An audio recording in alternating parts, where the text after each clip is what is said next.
자, 목소로 봉독하겠습니다. 요셉이 그들에게 이르되 두려워하지 마소서. 내가 하나님을 대신하리이까. 당신들은 나를 해하려 하였으나 하나님은 그것을 선으로 바꾸사 오늘과 같이 많은 백성의 생명을 구원하게 하시려 하셨나니 당신들은 두려워하지 마소서. 내가 당신들과 당신들의 자녀를 기르리다 하고 그들을 간곡한 말로 위로하였더라. 아멘. 저는 오늘 같이 봉독한 말씀 가지고 감사는 회복이다 라는 제목으로 말씀 나누기 원합니다. 지난 한 주 일교차가 컸지요. 오늘 또 아침에 좀 사늘하고 지금 낮은 약간 따뜻한 것 같습니다. 이럴 때 감기가 잘 걸리는데 어떻게 다 건강 잘 챙기셨죠? 그리고 제가 지난주에 설교 말미에 이번 한 달 동안 뭐에 대해서 한번 우리가 깊이 묵상하자고 말씀드렸습니까? 바로 감사라는 단어를 한번 깊이 묵상해보자라고 말씀드렸습니다. 어떻게 일주일 동안 잘 묵상해 보셨습니까? 사람마다 생각하는 것과 또 처해 있는 환경이 다르기 때문에 받아들여지는 느낌이 다릅니다. 이 감사라는 단어도 마찬가지입니다. 서로 다르게 우리가 한 자리에 있지만 서로가 감사라는 단어를 서로 다르게 인지하게 되어 있습니다. 특히 그리스도인과 세상에 속한 사람들은 이 감사라는 단어에 대해서 큰 차이를 보입니다. 여러분, 세상에서는 감사라는 단어를 언제 사용합니까? 우리 감사합니다라는 말을 쓸 때 이 감사합니다라는 말이 얼마나 좋은 말입니까?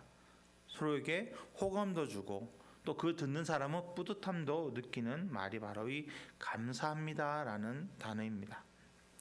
근데 이 감사합니다라는 말을 함부로 씁니까? 그렇지 않습니다. 나에게 도움을 준 사람이나 환경이 될 때 우리는 이 감사의 고백이 나오기 때문입니다. 내가 편하고 좋을 때 사용하는 것이 바로 세상에서의 감사입니다. 그래서 제 나름대로 세상에서는 감사는 어떤 것일까 정해봤더니 감사는 행복이다라는 말을 붙이고 싶었습니다. 감사는 행복이다. 왜냐하면 행복할 때 감사가 나오기 때문이죠. 여러분, 그러나 그리스도인에게는 어떻습니까? 감사는 행복이라는 것이 맞을 때도 있지만 틀리기도 한 말입니다. 결론적으로 말씀드린다면 오늘 제가 말하고 싶은 우리 그리스도인에게는 감사는 회복이다라고 저는 생각합니다. 왜냐하면 그리스도인에게 감사는 단순한 감정이 아니라 하나님이 깨트리신 자리에서 다시 일으키시는 은혜를 경험하는 증거이기 때문입니다. 내가 좋을 때도 평안할 때도 감사를 고백하지만 환경이 나빠지고 불편한 상황에서도 우리는 감사할 수 있어야 되는 것이 바로 그리스도인입니다.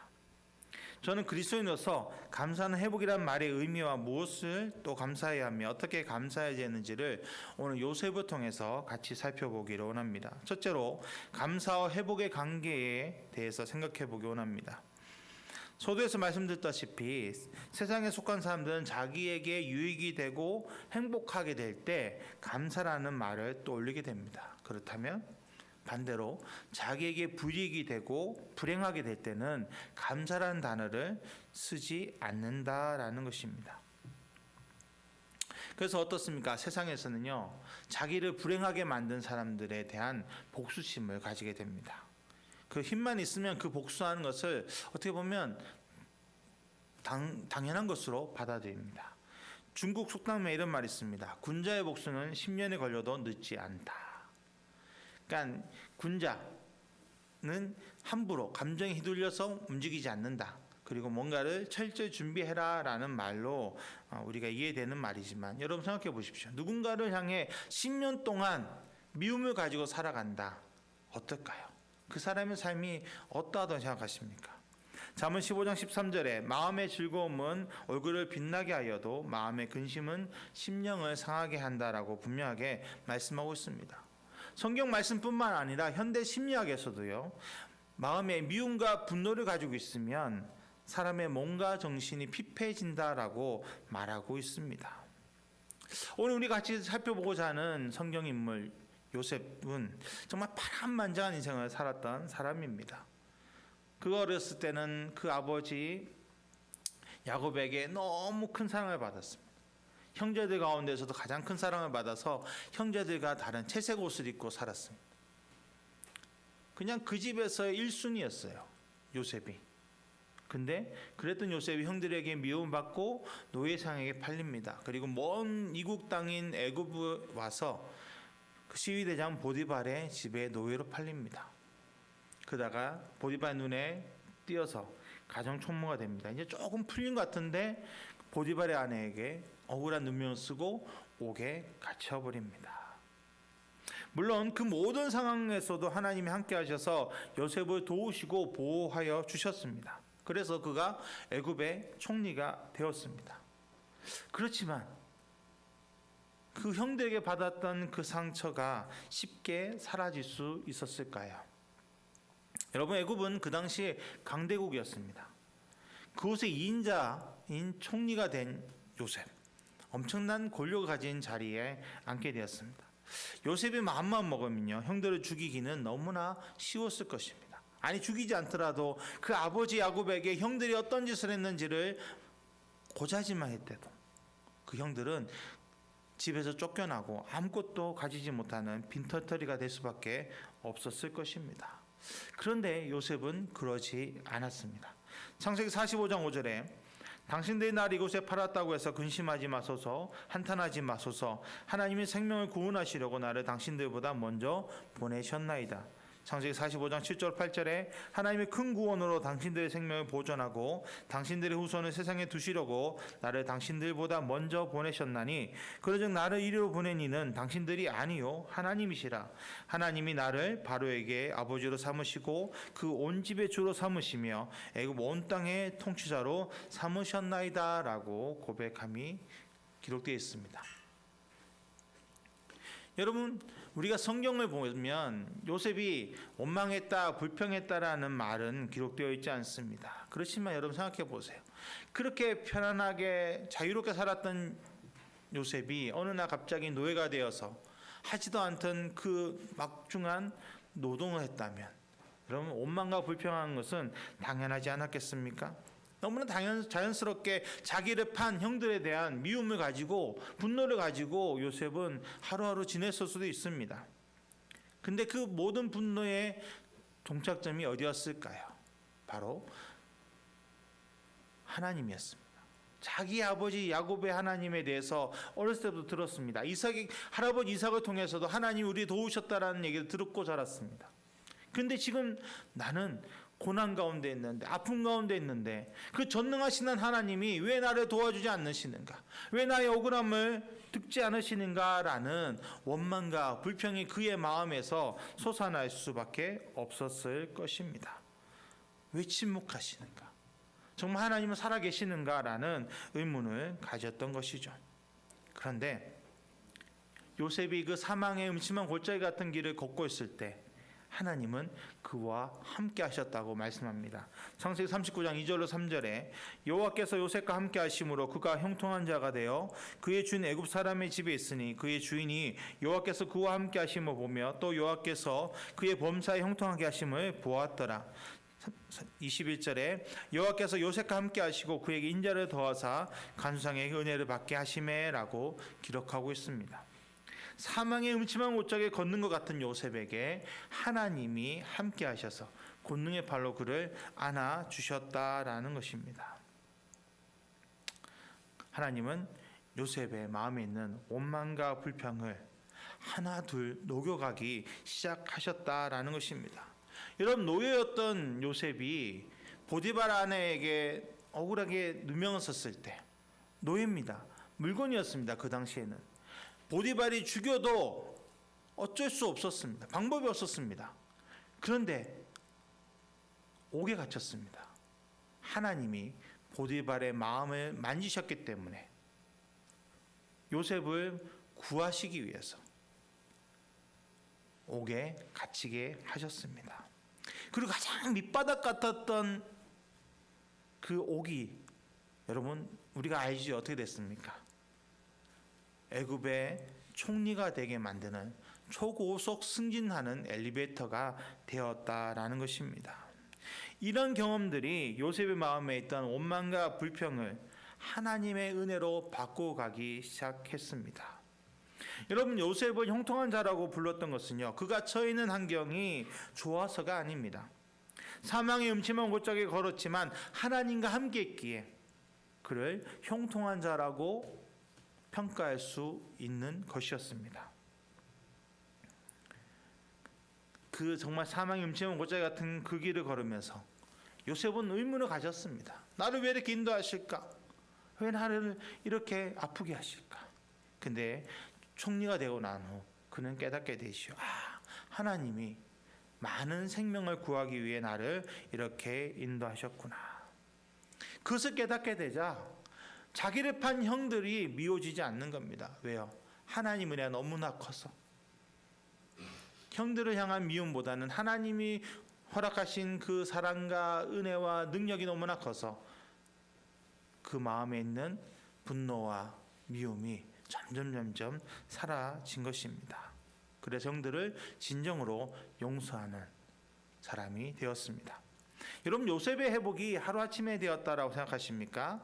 그렇지 않습니다. 하루아침에 요셉이 만일에 회복되었다면 하나님이 바로 요셉을 총리로 세우셨을 것입니다. 어떻게 보면 총리가 되기 위한 13년의 그 고난의 시간은 요셉의 마음에 있는 상처와 아픔, 미움, 분노를 하나님이 회복시켜 주시는 그런 시간이었습니다. 그리고 하나님의 은혜로 그 마음의 있는 상처가 회복되니까 하나님의 큰 그림이 완성되어진 것입니다. 요셉은 자기와 함께 하신 하나님, 자신을 회복시키시는 하나님을 경험하면서 마음에 회복이 되었고 그거로 인해 하나님께 감사하게 된 것입니다. 여러분, 요셉이 감사하는 삶을 살지 못했다면 어땠을까요? 노예 생활할 때 힘들고 어렵습니다. 여러분, 노동한다는 것이 쉽지 않지 않습니까? 즐겁게 일해도 힘든데 투덜투덜대면서 일했다고 생각해 보십시오. 내가 이거 왜 해야 돼? 형들 내 만나기만 해봐 가만 안 둘 거야. 막 그런 마음으로 일을 했다면 능률이 오르지 못했을 것입니다. 능률이 오르지 않으면 보디발의 눈에 좋게 보일 수도 없었지요. 그리고 보디발의 아내가 유혹했을 때 어떻게 했을까요? 그 유혹을 이길 힘도 그에게 없었을 것입니다. 그럼 결론적으로 하나님의 구원의 큰 그림을 요셉은 완성할 수 없었을 것입니다. 여러분, 요셉 한 사람의 감사는 요셉 한 사람을 위한 것이 아니었습니다. 여러분, 진정한 감사는요, 나 하나의 치유를 넘어서 다른 이들을 살리는 회복의 통로가 된다는 것을 우리는 요셉을 통해 알 수 있습니다. 요셉이 감사하는 삶을 살았기 때문에 애굽도 가나안 땅의 그 많은 사람들도 다 살 수 있었습니다. 우리 그리스도인이 어떤 상황에도 감사해야 되는 이유는요, 어떤 상황 가운데서 하나님 우리를 놓지 않으시고 실만한 물과 푸른 풀밭으로 인도하고 계심을 믿기 때문입니다. 하나님은 우리의 마음을 회복시켜 주십니다. 우리의 마음을 회복시켜 주심을 우리는 믿음으로 바라보고 또 우리는 하나님께 감사해야 합니다. 그럴 때 우리는 하나님과 함께 동행하고 형통한 자가 되어져 갑니다. 그리고 그 형통함을 우리는 나만 가지고 있는 것이 아니라 우리 이웃들에게 나누면서 하나님의 사랑을 우리는 증거할 수 있어야 합니다. 우리 그리스도인은 잘 될 수밖에 없습니다. 그리고 지금 잘 되어 가고 있습니다. 왜냐하면 하나님이 나와 함께 하셔서 나를 붙잡아 주시고 나를 회복시켜 주고 계시기 때문입니다. 그 권능의 팔로 나를 안아 주시는데 여러분, 우리가 뭘 걱정하겠습니까? 여러분, 요셉의 감사는요, 환경이 좋아서 나온 감사가 아니었습니다. 억울함 속에서도 하나님이 나와 함께 하심을 믿었기에 그 원망의 마음이 변하여 감사가 되었습니다. 여러분, 우리 마음에 있는 상처, 아픔은요, 하루아침에 나아지지 않습니다. 하나님 안에서 하나님이 나를 만져주실 때 하루하루 그 상처와 아픔이 점점 녹아지게 되어집니다. 그러니 우린 걱정할 거 없습니다. 하나님만 바라보고 하나님 의지해서 요셉이 회복된 것처럼 나도 회복될 것을 바라보며 우리는 선포해야 합니다. 그럴 때 회복의 열매로 우리는 감사를 고백할 수 있게 되는 것입니다. 우리에게 감사는요, 단순한 감정이 아닙니다. 하나님이 우리를 회복시켜 주시는 통로가 바로 이 감사입니다. 여러분, 그래서 우리는 감사해야 합니다. 그럼 둘째로 무엇을 감사해야 되는지를 우리는 살펴보기 원합니다. 파란만장한 인생을 살았던 요셉, 그리고 하나님의 은혜로 언제나 회복을 경험했던 요셉에게 감사의 조건이 한두 가지였겠습니까? 그러나 그 모든 것을 함축한 것이 하나님이 함께 하셨다라는 겁니다. 시편 23편 4절에 내가 사망엔 음침한 골짜기로 다닐지라도 해를 두려워하지 않을 것은 주께서 나와 함께 하심이라. 주의 지팡이와 막대기가 나를 안위하시나이다 라는 다윗의 고백처럼 요셉의 인생에 하나님 함께 하셨기에 모든 것이 합력해 선을 이루게 되었음을 우리는 보게 됩니다. 여러분, 하나님과 함께한 사람은요, 어디에 있든지 빛이 나고 당연할 자가 없습니다. 그렇기 때문에 요셉은 고난 가운데 있었어도 형통한 자가 될 수밖에 없었던 것입니다. 여러분, 형통하다는 것은요, 아무 문제가 없다는 뜻이 아닙니다. 여러 문제가 있어도 다 극복하여 결국에는 승리할 수 있다라는 것을 형통하다라고 말하고 있다는 것입니다. 요셉은 노예가 되어 살아갈 때도, 억울하게 옥에 갇혔을 때에도 이 형통의 복을 누렸습니다. 왜냐하면 하나님이 그와 함께 하셨기 때문입니다. 하나님이 함께한 사람은요, 하나님이 그 고난의 길도 같이 걸어주고 계심을 믿으시기를 축복합니다. 여러분, 그러니 이보다 더 감사할 것이 있겠습니까? 한옥 목사님의 책에 이런 구절이 있습니다. 우리 인생에서 우리가 당한 억울한 일, 우리가 받은 상처는 좋은 그림에 튄 검은 물감과도 같다. 하지만 뛰어난 화가이신 하나님께서는 그 검은 물감을 사용하셔서 여전히 걸작을 그리신다. 그것이 하나님의 섭리이다.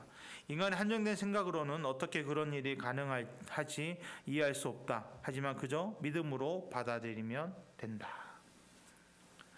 그럼 하나님은 우리에게 일어나는 어떤 것도, 좋은 일도 나쁜 일도 모든 것을 합력해서 선으로 바꿔주시는 분이십니다. 그래서 당장은 우리가 모든 것을 이해할 수 없습니다. 요셉도 자기 인생에 왜 이런 일이 닥쳐왔을까, 왜 이렇게 아픔을 경험할까 몰랐습니다. 그러나 후에 어떻게 됩니까? 하나님의 큰 그림을 깨닫게 되지요. 여러분, 우리는 하나님의 걸작품입니다.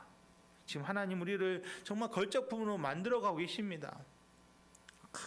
우리가 생각해 볼 때, 여러분, 화가들이 그림 그릴 때 처음에 어떻습니까? 이해가 안 돼요. 왜 저렇게 그리지? 왜 저런 모습, 저게 뭘까 싶은데 나중에 어떻게 됩니까? 정말 신기하게 그것이 아름다운 그림으로 그려지는 것을 여러분 보게 되지 않습니까? 마찬가지입니다. 지금 내 삶에 왜 이런 일이 났을까? 왜 이런 아픔이 나에게 다가왔을까? 여러분, 우리는 알 수 없습니다. 그러나 하나님께서 우리를 계속 스케치하고 계십니다. 계속 그려가고 계십니다. 아름다운 걸작품으로. 그러니 우리는 하나님이 나와 함께 하실 것을 바라보면서 감사해야 합니다. 어떤 상황에서도 나를 놓지 않으신 하나님, 나를 건져주신 하나님, 나를 붙잡아주신 하나님. 여러분, 그러기 위해서 우리는 감사해야 되는 거예요. 하나님이 나와 함께 하시기 위해서. 그럼 마지막으로 어떻게 감사해야 되는지를 같이 나누기 원합니다. 하나님은 요셉과 함께 하셨고 그로 인해 요셉은 형통한 자가 되었습니다. 하나님이 요셉과 함께 하셨다라는 말을 다른 것으로 본다면 요셉이 하나님과 함께 했다라는 말로도 해석할 수 있습니다. 물론 모든 것의 주체는 하나님이십니다. 하나님이 함께 하시는 거예요. 그런데 여러분, 하나님이 역사하고 싶어도 우리가 하나님을 떠나면 어떻습니까? 하나님이 역사하실 수가 없어요. 지난주에도 나누었지만 아담과 하와에게 하나님 먼저 다가오셨습니다. 그런데 아담과 하와가 하나님을 떠나서 숨었습니다. 그리고 가인이 죄를 짓기 전에 하나님께서 나타나셔서 죄를 짓지 말라고 경고하셨습니다. 그럼에도 불구하고 가인은 죄를 짓고 하나님을 멀리 떠나버렸습니다. 여러분, 요셉도 어떻습니까? 자기를 돕지 않는 하나님. 요즘 세상 사람들이 뭐라 말합니까? 어떤 큰 사건 났을 때 하나님이 살아계신다면 왜 이런 일이 일어났는가? 하나님 죽었다라고 얘기합니다. 여러분, 요셉이 그렇게 극심한 고난을 겪고 있을 때 그 마음에 하나님 계실까라는 의문이 없었을까요? 하나님 정말 살아계실까? 하나님 존재하실까라는 의문이 없었을까요? 그런데 요셉은 그럼에도 불구하고 하나님을 떠나지 않았다라는 것입니다. 하나님과 동행하기를, 하나님이 나와 함께 하실 것을 믿음으로 선포하며 나아갔다는 것입니다. 여러분, 온전한 감사를 우리 연약한 인간이 할 수 있을까요? 내 힘으로는요 감사할 수 없습니다. 여러분, 가져도 불만족하는 게 우리 인간입니다. 20평대 아파트 살다가 30평 되면 우와 넓다 하다가 좀 지나면 이것도 좁네. 40평, 50평, 100평 넓혀가도 채워지지 않는 뭔가가 있는 게 인간입니다. 감사할 수 없습니다. 그런 우리 인간이 초가상간에 있어도 감사할 수 있는 이유가 뭐냐면, 하나님이 나와 함께 하실 때, 하나님의 은혜가 나에게 부어질 때, 하나님을 매일매일 경험하며 살아갈 때 우리는 진정한 감사를 하나님께 드릴 수 있게 되는 것입니다. 여러분, 그러니 우리는 감사하기 위해서 하나님과 함께 동행해야 되고 하나님의 손을 놓지 말아야 합니다. 디모데전서 4장 4절에 하나님께서 지으신 모든 것이 선함에 감사함으로 받으면 버릴 것이 없다라고 분명히 말씀하셨습니다. 하나님이 함께 하시면 범사가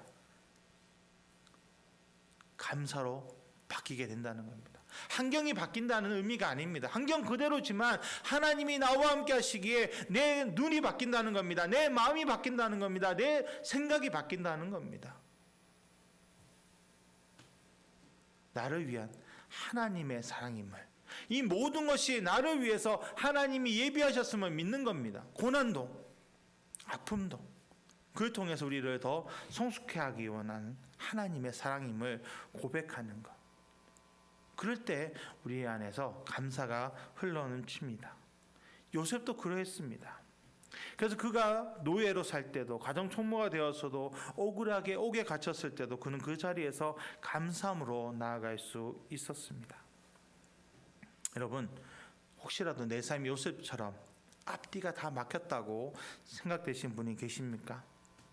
그렇다면 요셉처럼 하나님을 바라보시기를 축복합니다. 하나님은 언제 어디서나 요셉과 함께 하셨습니다. 그 하나님이 지금 나와도 함께 하길 원하십니다. 그리고 지금 나와 함께 하고 계십니다. 내 안에 거하고 계십니다. 그 하나님을 우리가 매일매일 인정하고 찬양하고 모셔드려야 합니다.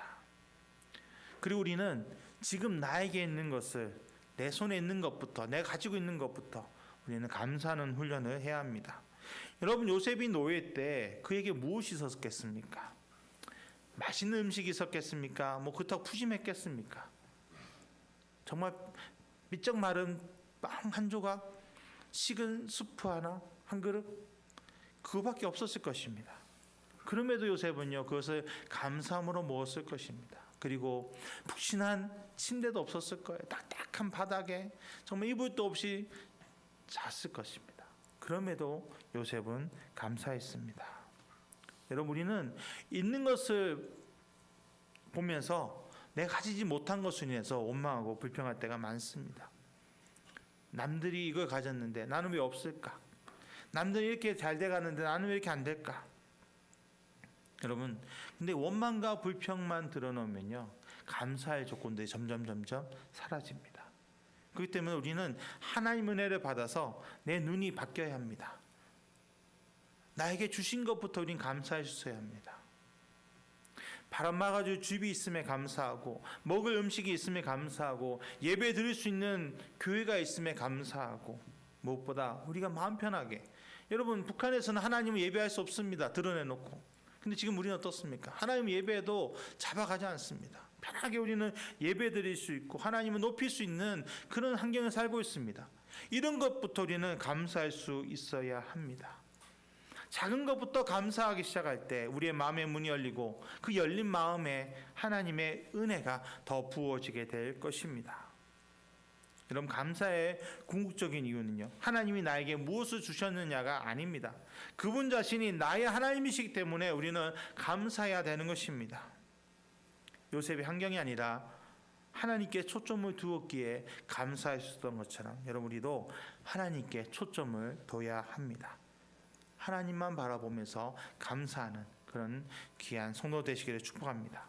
그리고 감사하는 훈련입니다. 매일 하루를 마칠 때 여러분, 오늘 하루 감사의 조건들을 하나에서 세 가지를 한번 스스로 생각해 보십시오. 그리고 적어 보십시오. 감사의 조건이 없으면 어떻게든 지어짜서 한번 해보십시오. 처음엔 지어짤 거예요. 내 감사할 게 뭐 있지? 그냥 평범한 하루였는데. 여러분, 그런데 그 평범한 하루가 그 누군가에게는요, 특별한 하루가 될 수도 있습니다. 내가 몸이 아파 보십시오. 어디 다니지 못해요. 근데 내가 오늘 또 평범하게 어디를 맘 놓고 다녔다. 여러분, 은혜입니다. 여러분, 우리가 그래서 정말 하나님, 오늘 내가 아프지 않게 해주시면 감사합니다. 하나님, 내가 오늘 어디 갔다 올 수 있게 하시 감사합니다. 오늘 이동할 양식을 허락하시면 감사합니다. 오늘 바람 피할 집을 주시면 감사합니다.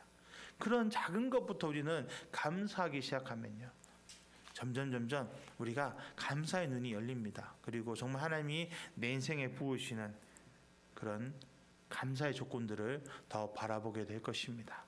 감사를 훈련하십시오. 탈무드에 이런 글이 있습니다. 세상에서 가장 현명한 사람은 항상 배우는 사람이요, 세상에서 가장 강한 사람은 자기를 이기는 사람이며, 세상에서 가장 행복한 사람은 모든 일에 감사하는 사람이다. 여러분, 그런데 성경은 우리에게 한 가지 더 더합니다.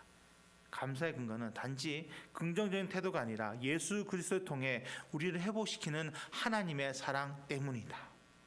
여러분, 그 사랑이 지금 나에게 부어지고 있습니다. 우리가 왜 어떻게 이 자리에 나왔습니까? 하나님이 나를 불러주셨기에 우리는 하나님 전에 나와서 하나님을 예배하게 된 것입니다. 그러니 여러분, 하나님이 나를 불러주셔서 죄인에서 의인으로 하나님의 자녀로 만들어주심을 우리는 감사해야 합니다. 그것이 우리는 가장 행복한 사람인 이유입니다. 우리가 하나님께 구원받은 하나님의 자녀이기 때문이죠. 그래서 우리는 감사를 우리의 삶에서 나타내야 합니다. 여러분 삶에 감사의 빛이 나타나시기를 축복합니다. 여러분 입술에서 감사만 흘러나오시기 바랍니다. 원망과 불평이 아니라 감사만 나와서 여러분이 만나는 모든 사람들의 마음에 감사가 흘러가기를. 여러분, 투덜투덜대는 사람 옆에 있으면요, 같이 투덜댑니다. 근데 감사하는 사람 옆에 있으면요, 나도 모르게 마음의 평안을 경험하게 됩니다. 그러니 여러분, 다른 사람을 통해서 내가 편해지는 것도 중요하지만요, 나를 통해서 다른 사람을 편안하게 만드는 것도 중요합니다. 특히 우리 그리스도인은 이 세상의 빛이요 소금이기 때문에 우리에게 선한 영향이 나와서 다른 사람들을 변화시킬 수 있어야 합니다. 여러분, 그렇게 우리가 감사하는 삶을 살기 위해서 하나님이 나와 함께 하심을 우리는 믿어야 합니다. 그리고 하나님 안에서 우리가 살아가기 위해 몸부림쳐야 합니다.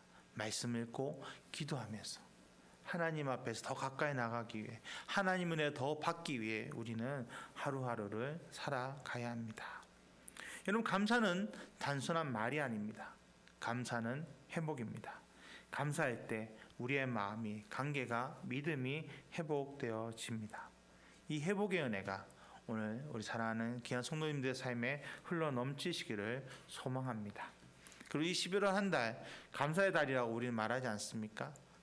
또 다음 주는 추수감사주일입니다.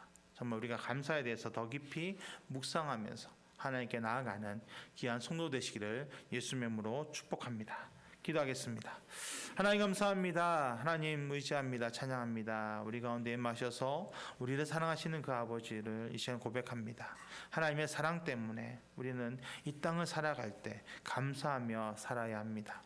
하나님께 사랑받는 우리가 아버지, 이 땅 가운데서 무엇이 부족해서 원망하고 불평하겠습니까? 부족하면 하나님이 채워줄 것을 믿고 바라보면서 우리는 감사하며 나가게 하여 주시옵소서. 우리의 마음을 온전히 하나님께 집중하게 해주셔서 하나님이 나와 함께 하심을 믿고 고백하며 그것만으로 먼저 감사하는 은혜가 있게 하여 주시옵소서. 그래서 감사함으로 우리의 삶에 또 은혜가 넘치고 기쁨이 넘쳐서 하나님 영광 돌리게 하여 주옵소서. 모든 것 주의 은혜입니다. 우리와 함께하여 주옵소서. 예수님의 이름으로 기도드렸습니다. 아멘.